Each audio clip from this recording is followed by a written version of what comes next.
महाराष्ट्र की राजनीति में बीते रविवार राजनीति का नया अध्याय शुरू हुआ। शरद पवार की पार्टी से टूटकर अजीत पवार एनडीए की सरकार में शामिल हो गए। इससे मौजूदा सरकार और बीजेपी की ताकत महाराष्ट्र में तो बढ़ती हुई दिख सकती है, लेकिन अंदर खाने शिंदे खेमे में एक बेचैनी सी भी है। शिंदे गुट के सभी मंत्रियों ने सोमवार सुबह सीएम शिंदे से उनके ठाणे स्थित निजी आवास पर मुलाकात की।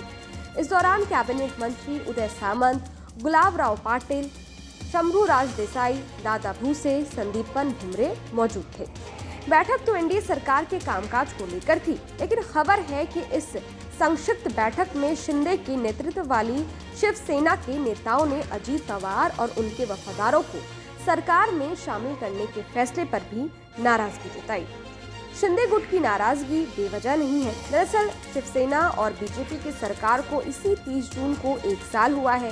साल भर होने के बाद भी महाराष्ट्र सरकार में अभी भी 23 कैबिनेट खाली है।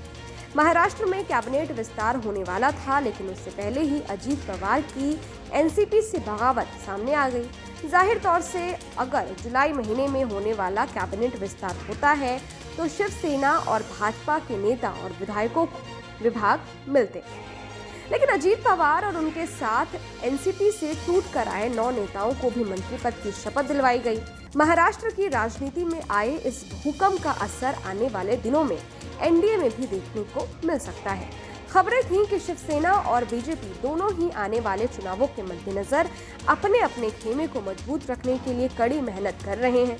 जुलाई में होने वाले कैबिनेट विस्तार की चर्चा के बीच मुख्यमंत्री एकनाथ शिंदे और उप मुख्यमंत्री देवेंद्र फडणवीस दोनों 29 जून को देर रात दिल्ली पहुंचे। सूत्रों के अनुसार दोनों ने भाजपा के शीर्ष नेता से एक साथ बैठक की, जिसमें उन्होंने चर्चा की और पोर्टफोलियो वितरण को अंतिम रूप दिया।